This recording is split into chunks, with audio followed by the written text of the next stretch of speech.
Ya estamos. Dios le bendiga, hermanos. Le damos gracias a Dios que nos permite reunirnos nuevamente para estudiar la palabra de Dios que nos puede hacer sabios para la salvación que es en Cristo Jesús.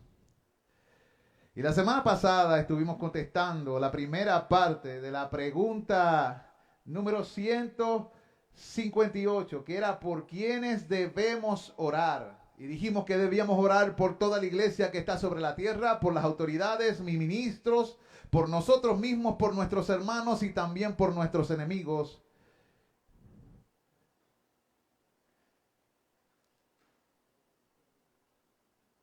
Y no debemos orar por aquellos que han cometido el pecado de muerte, según lo que dice Juan, que leeremos más tarde en esta noche. El último versículo que tocamos fue este, encontrado en el libro de Colosenses. Perseverad en la oración, velando en ella con acción de gracias, y orando también al mismo tiempo por nosotros, para que el Señor abra puerta para la palabra, a fin de dar a conocer el misterio de Cristo, por el cual también estoy preso, para que lo manifieste como debo de hablar.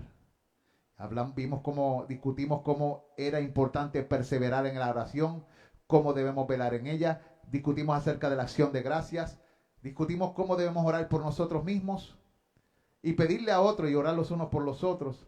En Génesis capítulo 32, versículo 11, la Biblia nos enseña una ilustración de cómo orar por un enemigo.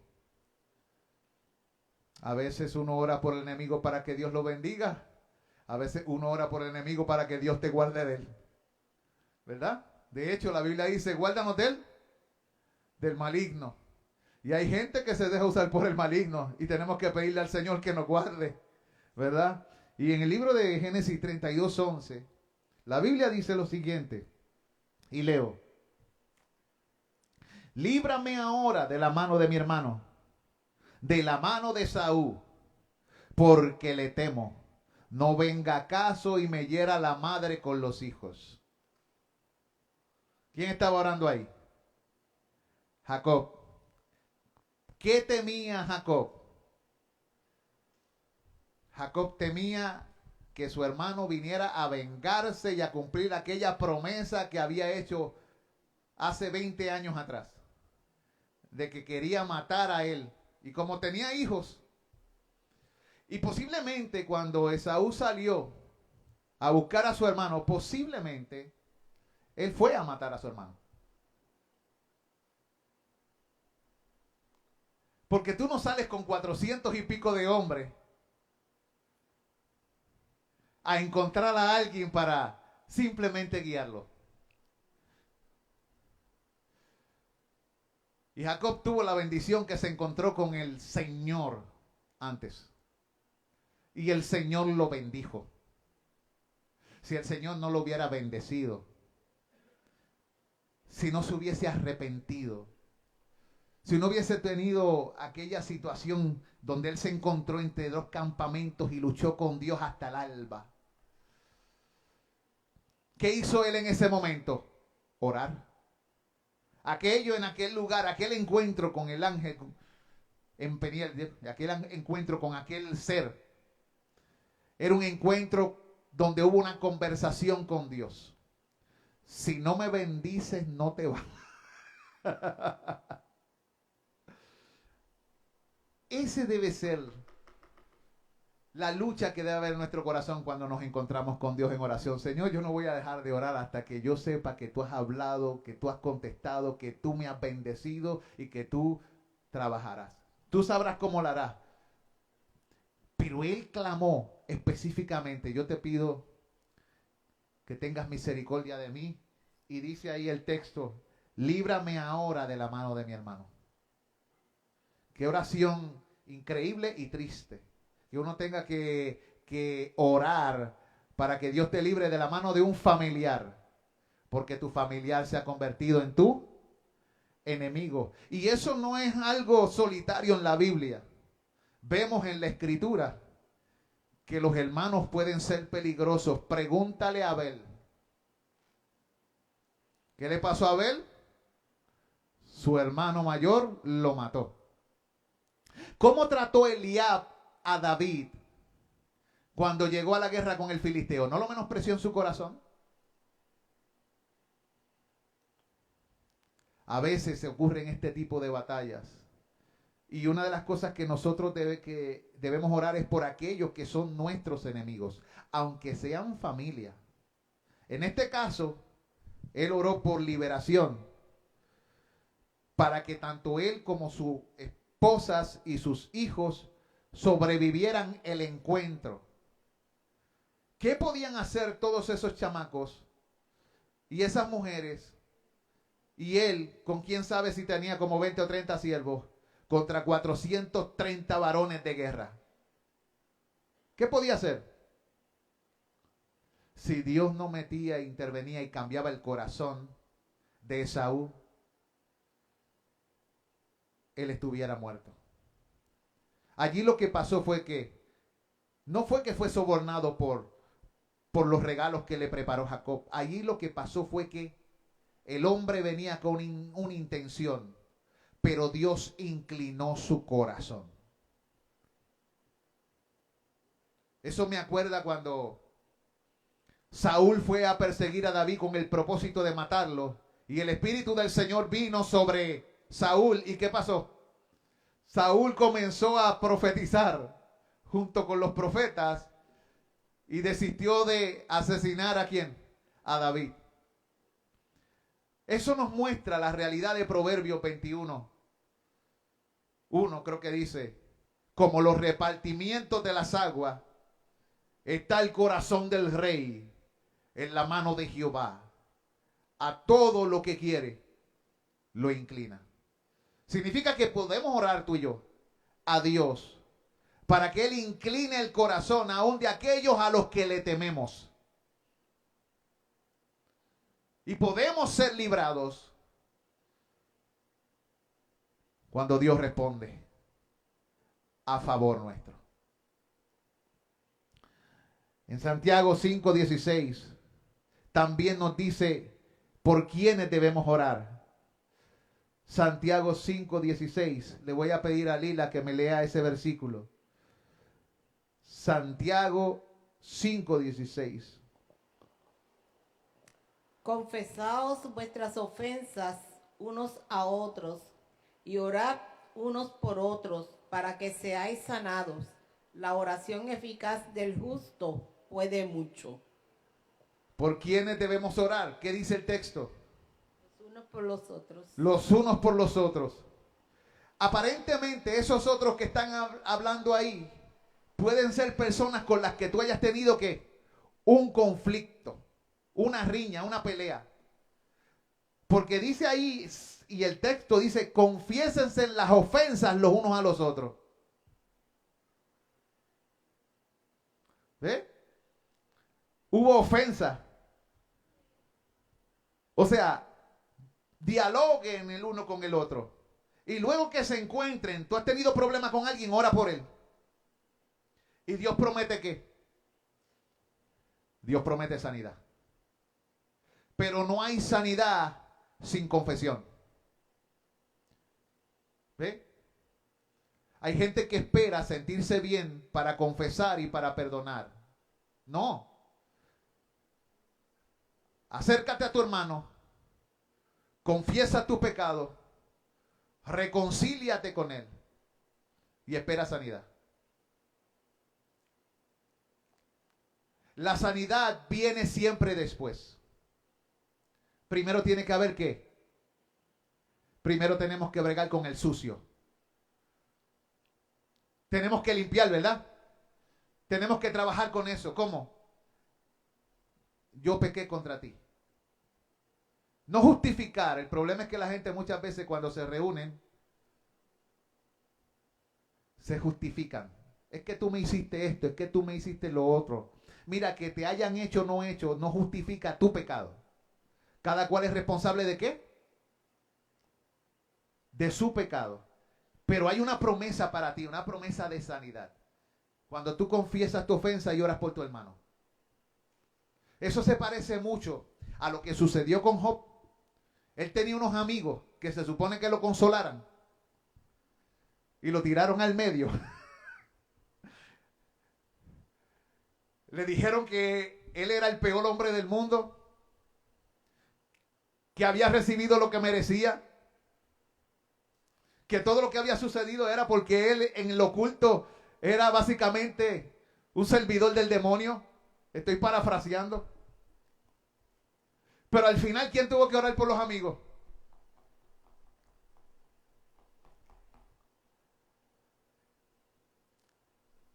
Dios tuvo que orar por ellos. Job tuvo que orar por ellos y Dios se lo mandó. Dios les mandó a Job que orara por ellos. Y Dios nos manda a nosotros que oremos por nuestros hermanos, aún por aquellos con los que hemos tenido que alguna especie de ofensa o conflicto, discordia, riña, etcétera, contienda. ¿Para qué? Para sacar del medio aquello que levanta la contienda. ¿Qué levanta la contienda? Celos amargos, contención, perversión, separación, división, rompimiento, murmuración. La contienda crea mucha maldad. La Biblia dice que donde está eso hay toda especie de obra del diablo. Por lo tanto, debemos orar por nuestros hermanos para que esto no suceda en la iglesia, porque la iglesia debe ser el ejemplo de unidad. Acuérdense que ustedes y yo somos la imagen de Dios y debemos con nuestra unidad y con nuestra lucha y batalla junto por la fe del evangelio mostrar que cómo se relaciona la Trinidad entre sí, que siendo distintas personas son uno en esencia.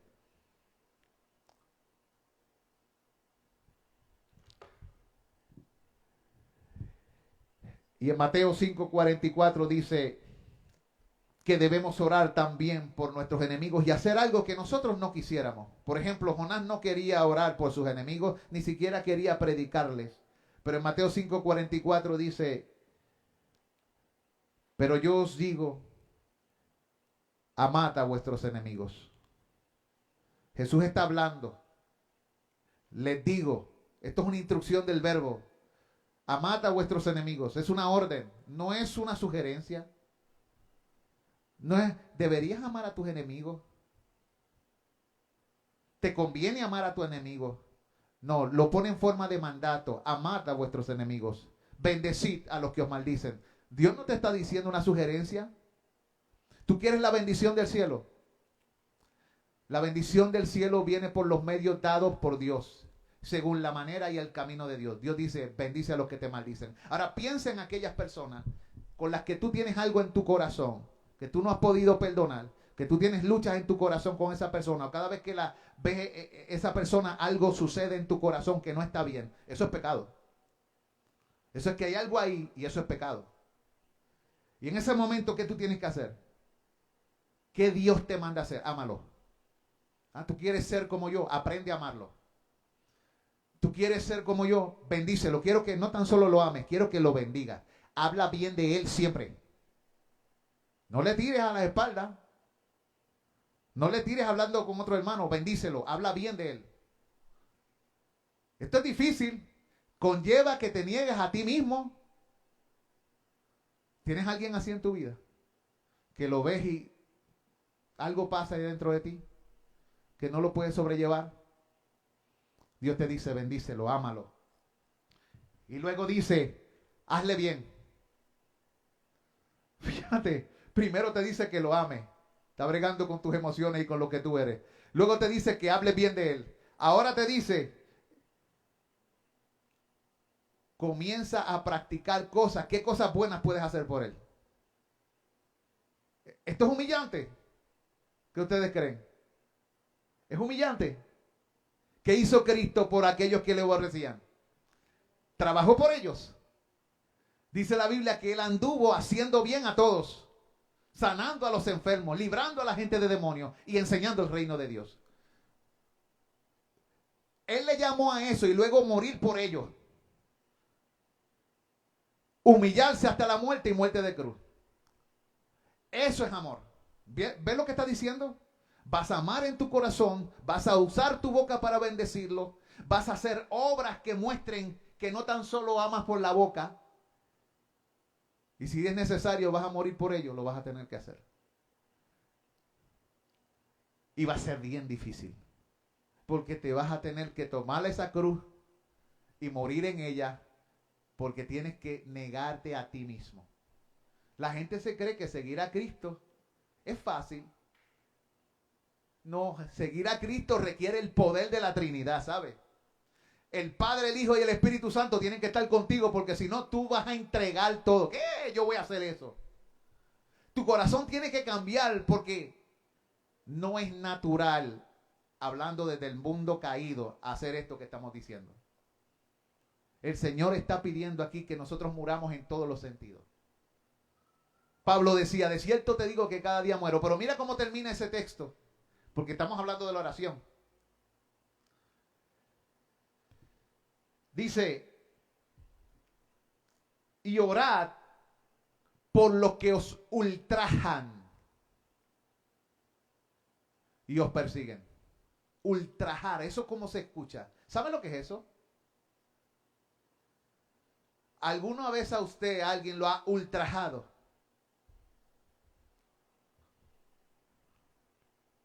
Violado, golpeado, abatido, amancillado,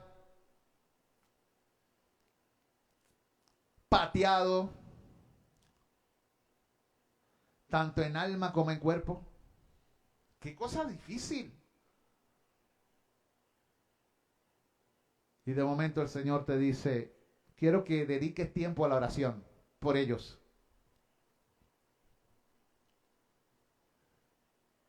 ¿Cuánto tiempo sacamos para orar, bendecir, amar, practicar cosas, hacer el bien, ¿verdad? Y orar por los que nos ofenden. Qué cosa más difícil, ¿no? Pero es lo que Dios manda de nosotros. Nota que la oración no es una excusa para dejar de hacer.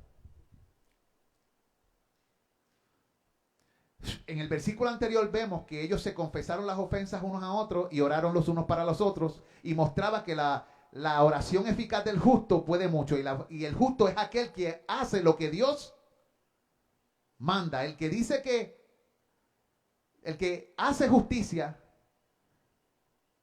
dice la Escritura, el que hace justicia es justo como él es justo.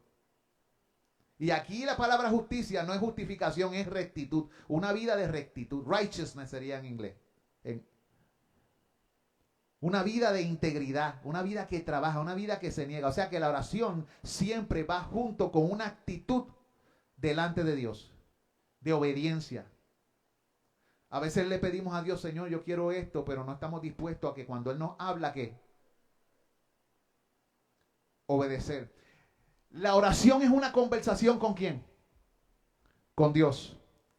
Si usted ora a Dios, usted debe esperar que Dios responda. Pero una vez que Dios responda, ¿qué usted va a hacer con lo que Él le dijo? No, no era para obedecerte, es que quería simplemente saber lo que tú querías hacer. Entonces vas a incurrir en un doble pecado.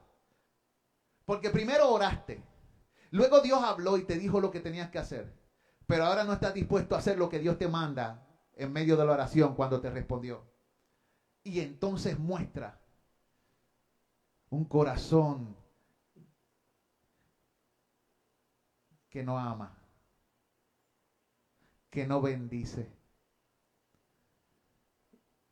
que no hace para Dios y que ni siquiera se humilla a pedirle a Dios. Son cosas que debemos entender y nos lo dice el texto claramente. Esto yo no me lo estoy inventando. Se sale del texto. Cuando uno comienza a ver la Biblia profundamente, uno quiere salir corriendo. Porque Dios te pone en un lugar sumamente incómodo. Y Él te pone en un lugar sumamente incómodo para que tú entiendas que tú no vas a poder hacer esto que Él te pide por tus propias fuerzas. Vas a tener que humillarte y pedir de Él sus fuerzas para poder lograr esto. Porque tú lo puedes hacer con un corazón hipócrita, pero si tú lo haces con un corazón hipócrita, tú no estás obedeciendo a Dios.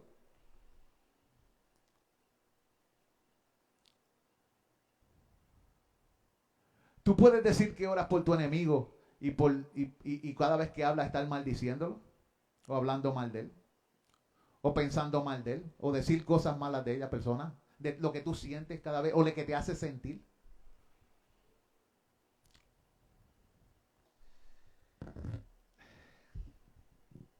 Y por eso es que cuando yo veo y me paro aquí y comienzo a ver esto en la palabra, quiero salir corriendo por ahí, porque yo sé que en las próximas 24 o 48 horas el Señor va a permitir que pase algo donde yo tenga que obedecer a aquello en lo que he sido instruido. Y muchas veces quiero hacer como Jonás y pagar tarifa para irme para la Mona en vez de para Nínive.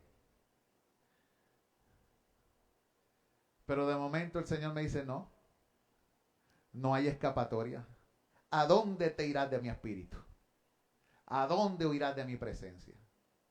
O sea, Antonio, tú sabes muy bien que no hay forma de escapar de mí. Y tarde o temprano vas a tener que lidiar con lo que yo te dije mientras me clamabas por tu enemigo.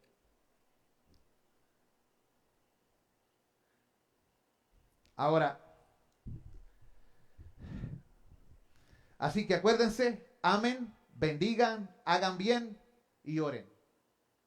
Instrucciones claras. Juan 17:20, Junior, ¿qué dice? Juan 17:20. Acuérdense, ¿por quién es orar?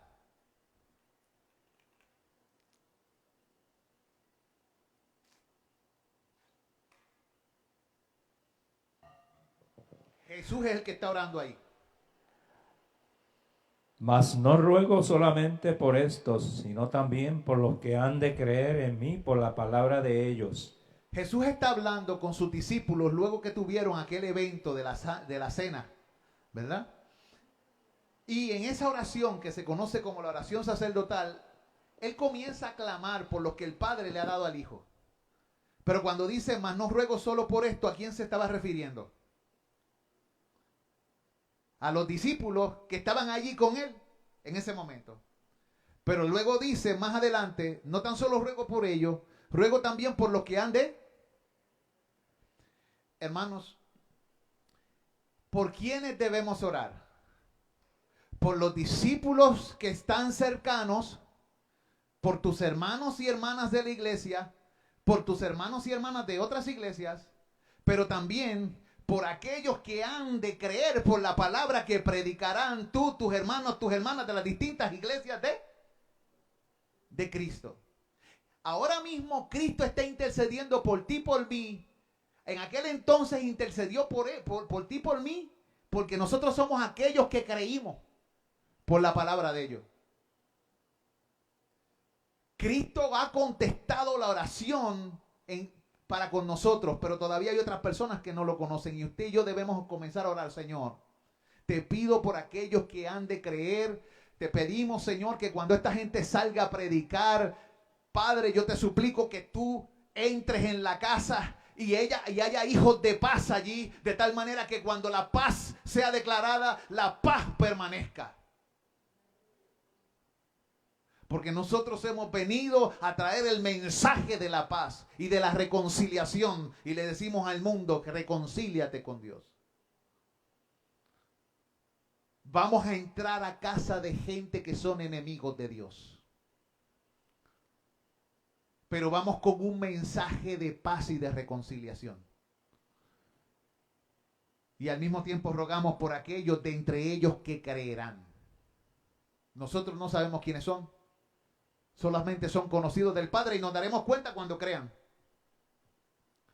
Y se sabrá que creyeron en verdad porque no tan solo creyeron, sino que permanecieron. O sea, continuaron creyendo. La fe verdadera permanece. Permanecen estas tres: la fe, la esperanza y el amor. La fe verdadera permanece también. Pero el mayor de ellos es el amor. No está diciendo que la fe es esa. Está diciendo que el mayor es ¿cuál? el amor. La fe no cesa nunca. Pues la fe en la Biblia tiene 9 significados. Y algunos de ellos tienen que ver con fidelidad en el cielo. ¿La fidelidad es necesaria? El conocimiento, la fe también significa conocimiento. En el cielo, la gente son ignorantes o tienen conocimiento. ¿Ve? La fe también significa obediencia. En el cielo, ya no hace falta la obediencia. ¿Entienden? Tenemos que tener cuidado cómo definimos la fe para no llegar a ciertas doctrinas, porque yo he escuchado de gente decir que ya en el cielo no necesitaremos ¿qué? Fe. O sea, en el cielo no vas a necesitar confiar en Dios, porque la fe también es confianza. No vas a necesitar obedecer, no vas a necesitar conocer, no vas a necesitar permanecer fiel. ¿Entiendes? Tenemos que empezar a reflexionar sobre nuestra vida.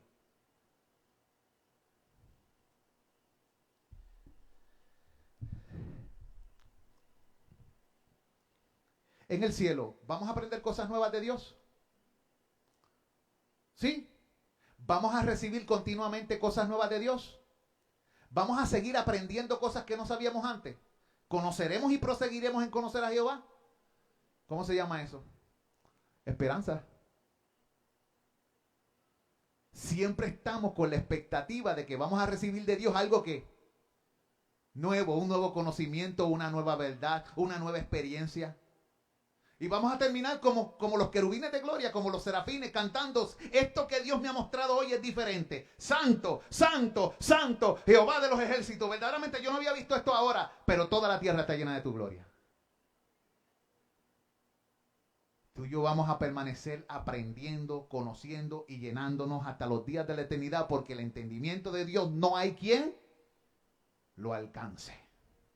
Aleluya. Y a ese Dios le oramos y le debemos orar por nuestros hermanos. Y dice ahí, en 2 de Samuel 7:29.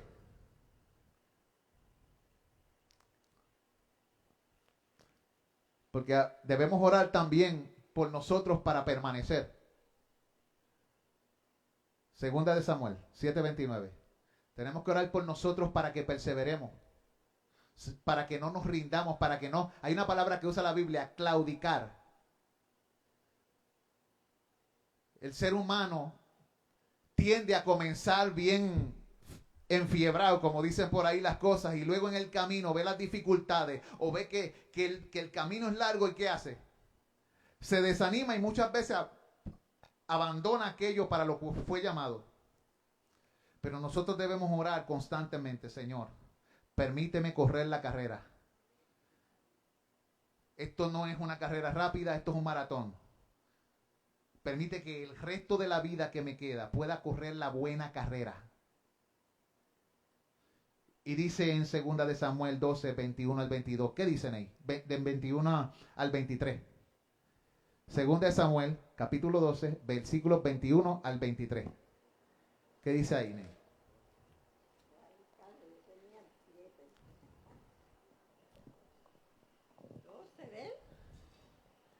¿12 del 21 al 23. ¿Qué dice? Y le dijeron sus siervos: ¿qué es esto que has hecho por el niño viviendo aún? ¿Ayunabas? No, perdóname, mala mía, era 7:29. 7:29. 7:29, brinqué al próximo texto. Sí.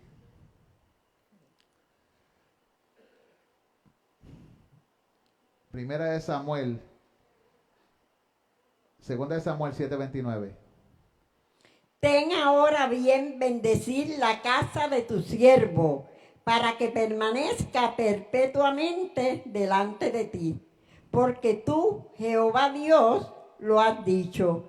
Y con tu bendición será bendita la casa de tu siervo para siempre. Aleluya. Qué Amén. oración más hermosa. ¿Por qué nosotros no hacemos eso? ¿Cuántos de ustedes son siervos y siervas del Señor? Qué oración bonita sería presentarse delante de Dios: Señor, permite que siempre, por tu bendita misericordia, de las generaciones que proseguirán después de mí, siempre haya gente que viva delante de tu rostro. Salva a mis hijos y a los hijos de mis hijos. Y bendice a tu siervo. Y se lo puedes decir, bendice a tu sierva. Y dile, para que permanezca perpetuamente delante de ti. Porque tú lo has dicho. Y con tu bendición, Señor, si tú bendices a tu siervo, será bendita la casa de tu siervo para siempre. Señor, bendíceme. Deberíamos luchar más por la bendición como lo hizo Jacob. Para que no tan solo sea esto una promesa para el reinado del Mesías. Porque aquí esto apunta al Mesías también. Pero él oró de su casa y de su descendencia. Que no faltara gente que le temiera a quién. A Dios. Y tú y podemos hacer lo mismo. Señor, presento a mis hijos y a los hijos de mis hijos. Bendice a tus siervos para que no falte gente que viva delante de ti. Pero acuérdense que la oración no es sola. Al mismo tiempo que oramos, asumimos la responsabilidad de ¿qué? De nosotros vivir delante de Dios y enseñarle a sus hijos las palabras que Dios nos enseña. Así que mientras hablamos con Dios de nuestros hijos, le hablamos a nuestros hijos de Dios. Estas palabras que yo te mando hoy estarán en tu corazón y las repetirás a tus hijos, dice el Señor en su palabra. Así que esto va en dos direcciones. Puedes pedir también, Señor, dame la gracia para que no tan solo tú bendigas a mí, sino que enséñame a reproducirme en mis hijos y en los hijos de mis hijos. Enséñame a enseñarles tu temor. Permíteme mostrárselos con mi vida y enseñárselos con palabras que sean cónsonas y pareen con la clase de vida. Para que ellos vean y tengan un ejemplo. Para que puedan decir, o tú les puedas decir como Pablo le dijo a Timoteo, lo que oíste y recibiste y aprendiste de mí, esto haced, y el Dios de paz estará con vosotros. Filipenses capítulo 4, versículo 9. 8 y 9, para ser exacto. Así lo dice, lo que recibiste y oíste y aprendiste de mí, esto haced. Y el Dios de paz estará con nosotros. Y eso se hace en un contexto de oración, porque el versículo 6 y el versículo 7, el versículo 6 dice, por nada estéis afanosos, si no sean conocidas vuestras peticiones delante de Dios en toda oración y ruego con acción de gracia. Y la paz de Dios que sobrepasa todo entendimiento guardará vuestros corazones y vuestros pensamientos en Cristo Jesús. Luego dice, llena tu mente en esto pensar, todo lo honesto, lo puro, lo amable, lo que es de buen nombre, lo que tiene virtud alguna, lo que es digno de alabanza, en esto pensar. Y en el 8 dice, lo que aprendiste y oíste y recibiste en mí, esto hacer, y el Dios de paz estará con vosotros. ¿Ve? Así que mientras oramos a Dios, nos llenamos de los pensamientos de Dios. Y luego les mostramos a ellos los caminos de Dios. Porque hemos meditado con Él, lo hemos visto, lo hemos oído y hemos aprendido de Él. ¡Aleluya! Amén. Entonces, ahora sí. Segunda de Samuel. Esa sería Vanessa. Segunda de Samuel capítulo 12, versículo 21 al 23. ¿Por qué debemos orar? Y hay cosas por las que no debemos orar también. Y aquí vamos a ver por qué debemos orar y por qué no debemos orar en este versículo. Segunda de Samuel capítulo 12, versículo 21 al 23.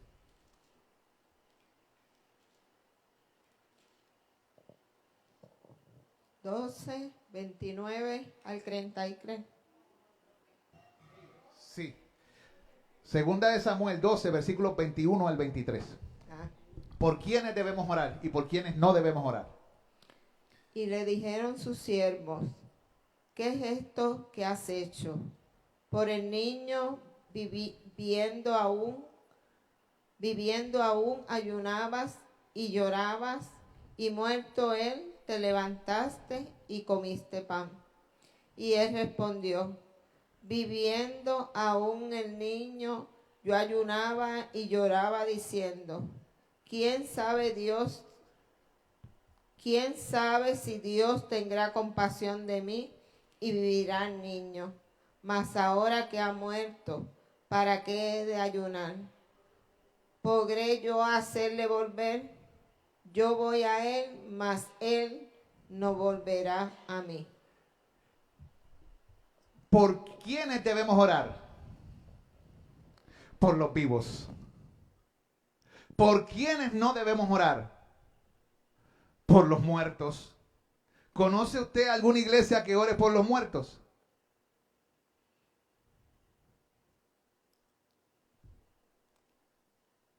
¿Qué tú conoces que ora por los muertos? Ah, sí.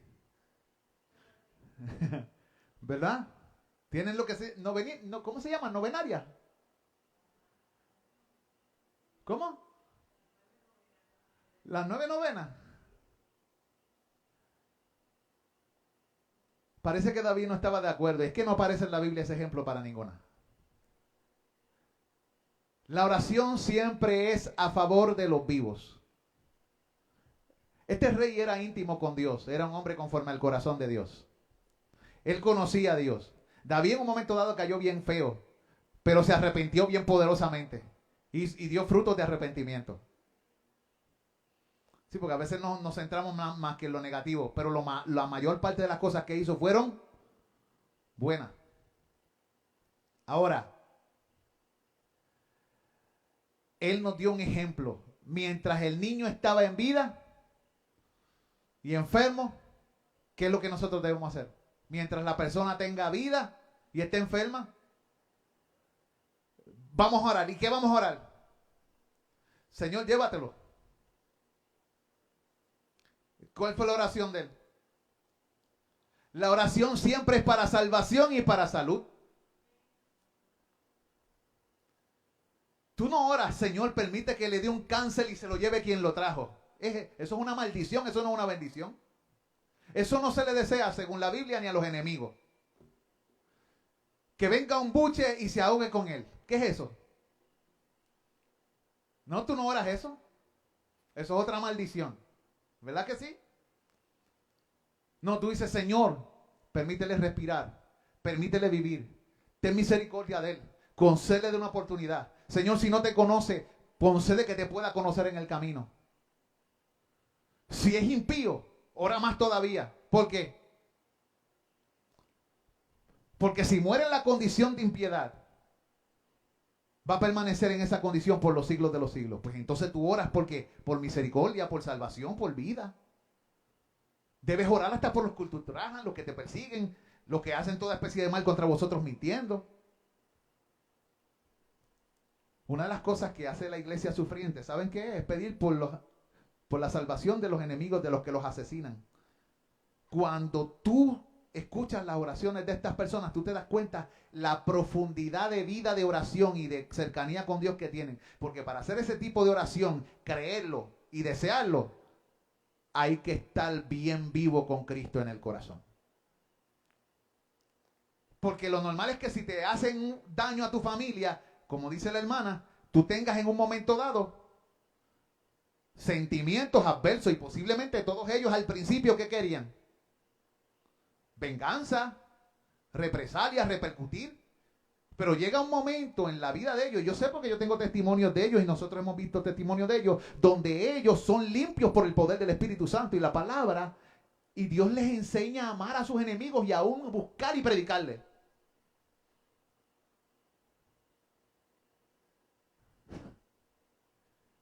En la iglesia occidental, muchos creen que, no todos, pero muchos creen que eso no es posible. Seguro que es posible.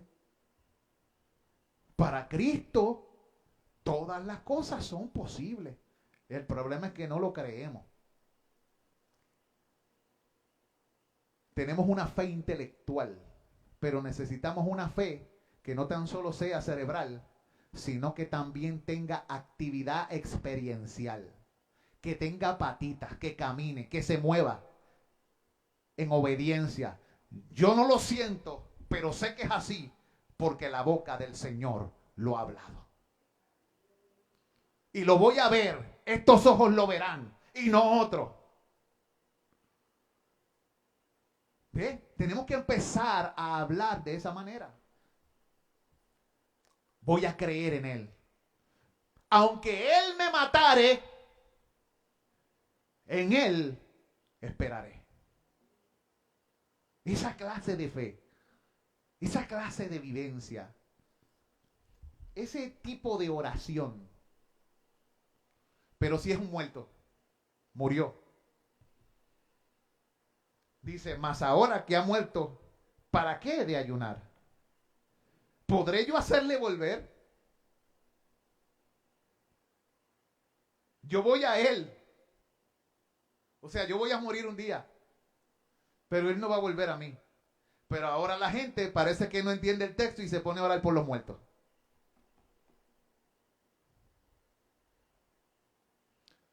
Ni que para sacarlos del purgatorio y llevarlos a descansar. Con ello menospreciando el sacrificio de Cristo en la cruz del Calvario, porque con ello están diciendo que la sangre de Cristo no es suficiente para perdonar al pecador y presentarlo limpio y sin mancha delante del Dios con gran alegría. O sea, no tan solo están orando por los muertos, están en ese mismo acto menospreciando e invalidando el sacrificio del Cordero, pensando que sus oraciones le añaden algo a ellos para que ellos sean salvos. Negando todo el mensaje de la fe, que es por gracia, por medio de la fe en el Hijo de Dios, mientras estás vivo. Por lo tanto, nuestras oraciones deben tener inteligencia y deben ser. ¿Por qué no debemos orar? Por los muertos. Tampoco debemos hablar con los muertos.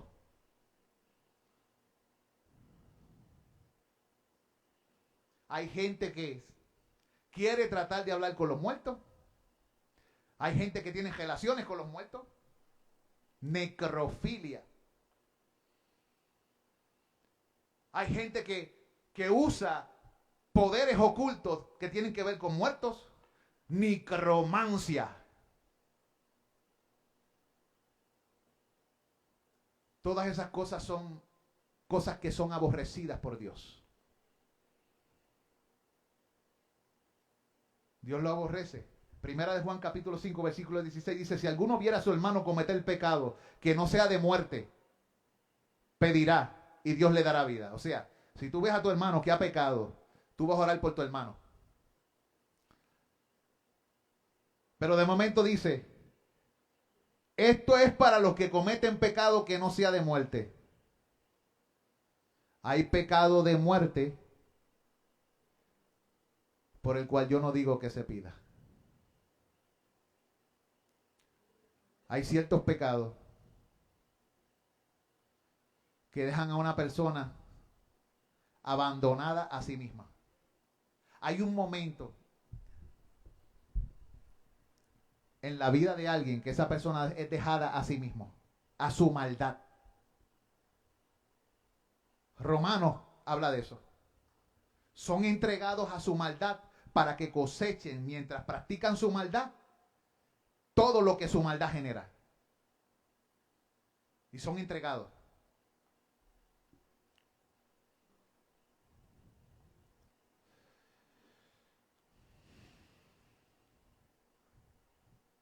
Hay un momento en la vida donde las perlas dejan de ser echadas.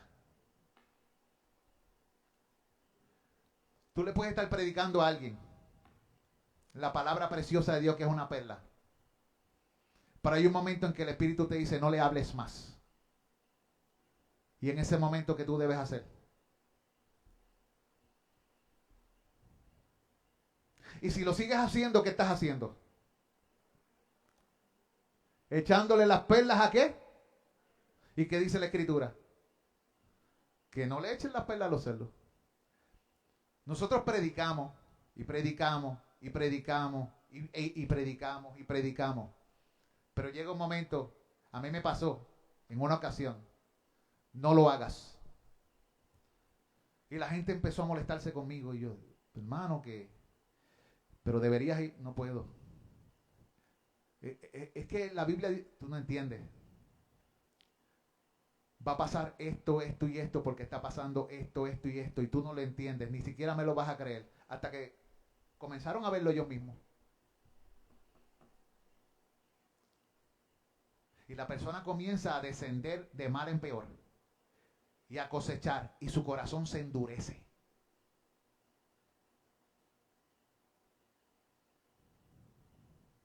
Es que ha sido dejado ¿a qué? A su maldad.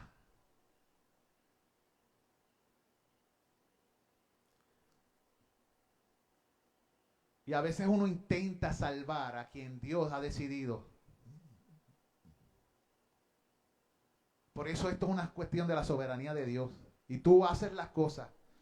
Y tú oras. Pero va a llegar un momento en que el Señor te puede decir, no, no más. Es como, por ejemplo, Dios nos manda a evangelizar. ¿Cierto? Tenemos que hacer eso hasta que Cristo venga. Se nos ha sido dado dones y talentos para ejercerlo mientras Cristo viene. Pero hay lugares donde el evangelio no ha llegado. Y gente se está perdiendo.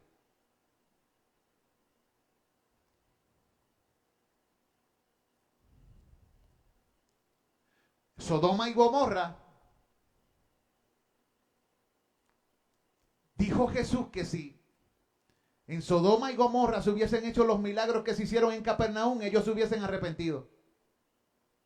¿Verdad? Lo dice. ¿Y por qué no se le envió esos milagros?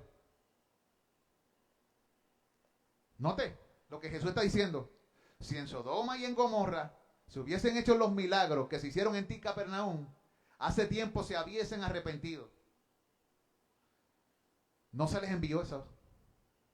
El Señor está diciendo y confesando que Él podía haber enviado algo para que ellos llegaran al arrepentimiento, pero no lo hizo, sino que los dejó cosechar en su juicio. Él decidió, no, se acabó. Y Él es soberano en la distribución de su gracia, de su favor y su misericordia. Él tiene misericordia de quien Él tiene misericordia. Él es clemente para con Él clemente. Con Él que es clemente. Y eso es fuerte. Pero ellos no eran ningunos santitos, eran unos criminales. Porque ahora la gente quiere como ponerlos bien benditos. No. Es que a veces pensamos que estamos bregando en el mundo con gente inocente. No. Cuando Dios salva, está llamando a criminales. Mira, tú ves aquí, los dos chiquitos, ellos son los más chiquitos. ¿Tú crees que ellos son inocentes? Son los más jóvenes. Luigi tiene una condición. ¿Tú crees que él es completamente inocente? ¿Lo es o no lo es?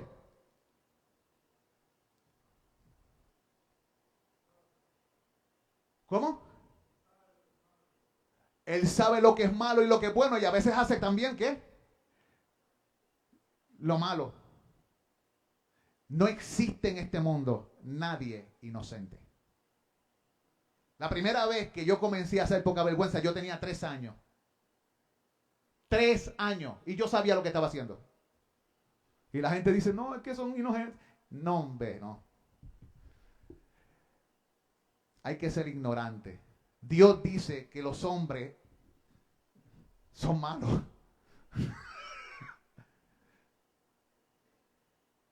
Dice que los impíos se produjeron desde la matriz.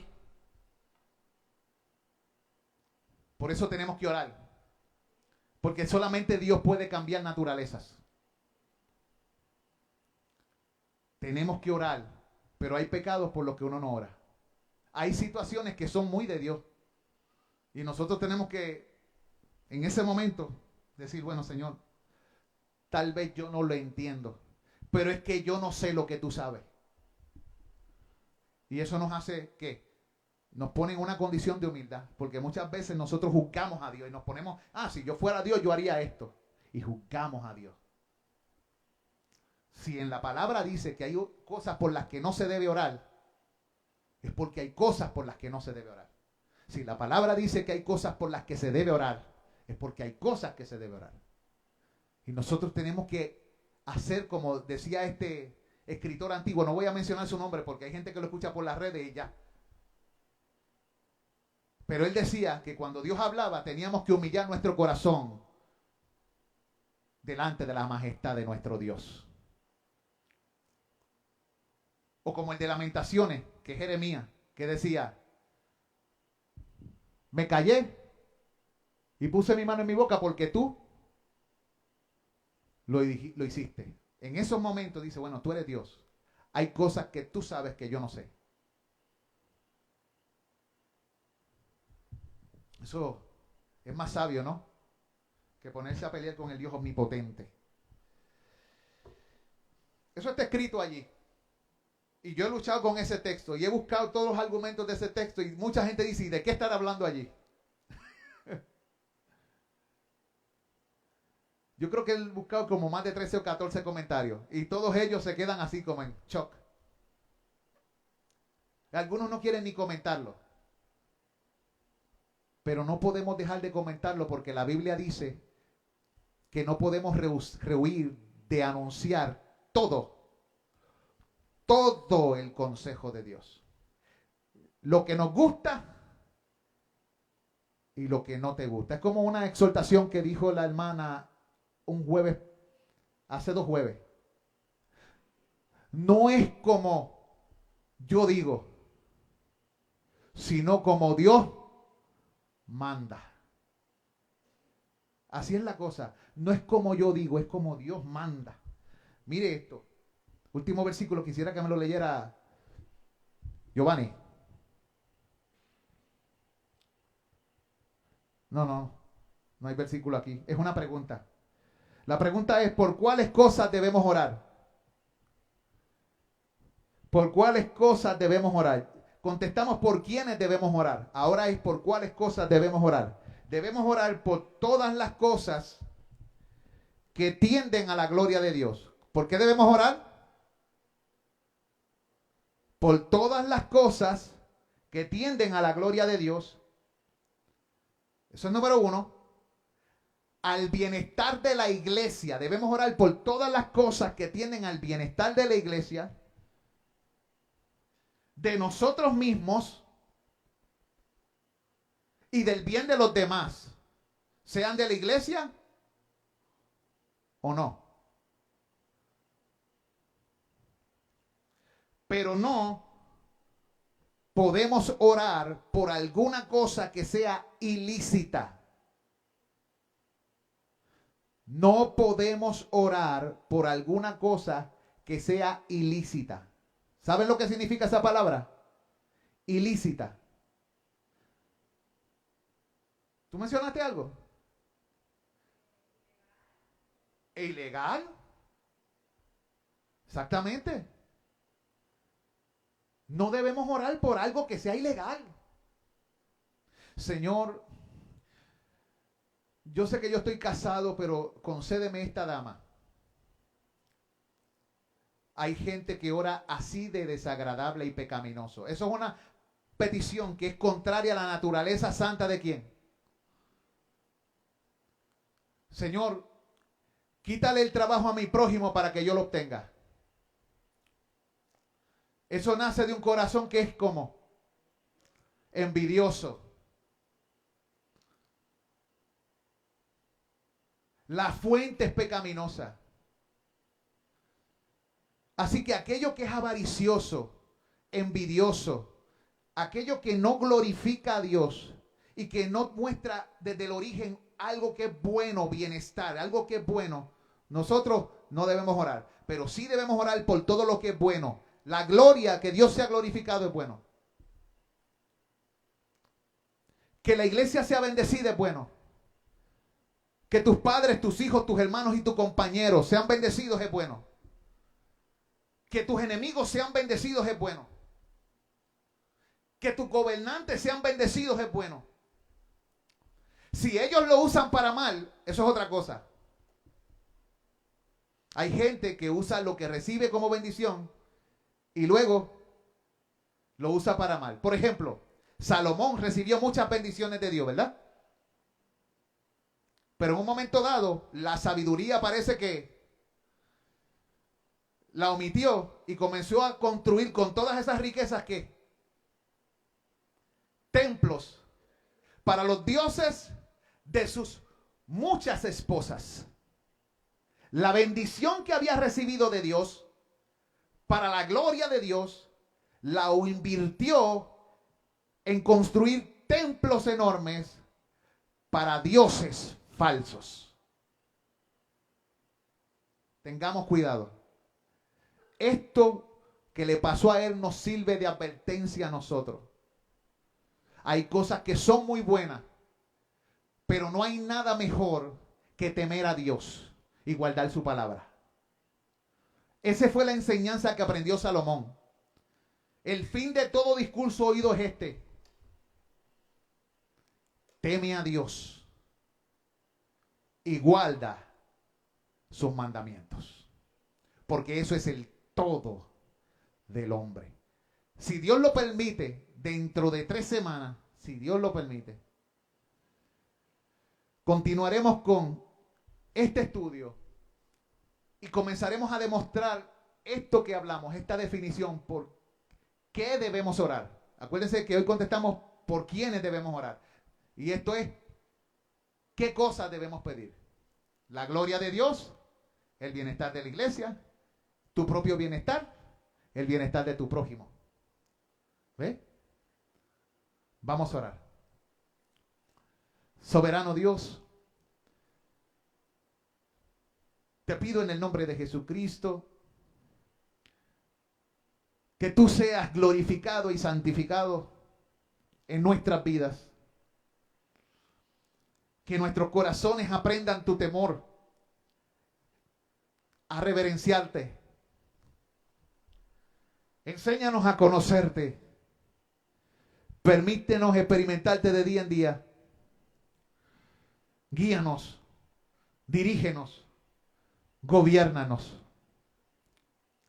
perdónanos, límpianos, muéstranos la senda. Ve con nosotros en el camino. Señor, estas cosas tú las prometes a tu pueblo, pero también nos manda, a pesar de que son promesas tuyas, a orar por ellas. Tú mandas que se oren por aquellas cosas que tú has prometido. También tú de alguna manera dices en tu palabra que hay cosas que recibimos si pedimos, pero hay cosas que no recibiremos si no las pedimos. Y mucho menos si pedimos mal. Por lo que te pido que nos enseñes a orar. Enséñanos a orar por esas personas que tú mandas que oremos. Enséñanos a pedir por aquellas cosas que son conforme a tu voluntad. Conforme a tu carácter santo, tu naturaleza. Y llena nuestros corazones mientras esperamos en fe y en esperanza recibir de ti todo lo que tu sabia mano y poderosa mano ha determinado que recibamos. Gracias, Señor, porque podemos acercarnos a ti en fe y en esperanza y podemos presentar delante de ti tus muchas promesas. Ahora te ruego por cada uno de los que están aquí, tus siervos y tus siervas. Te pido que la bendición que hiciste sobre David recaiga sobre nosotros. Y que no tan solo nosotros, sino nuestros hijos y los hijos de nuestros hijos puedan andar delante de ti y temerte a ti, servirte a ti y tener parte contigo para siempre. Oh Dios, bendice a tu heredad. bendice a tu pueblo, pastoréalos y susténtalos para siempre. En el nombre de Jesucristo. Amén y amén. Dios les bendiga, hermanos. Salúdense los unos a los otros en el temor de Jesucristo.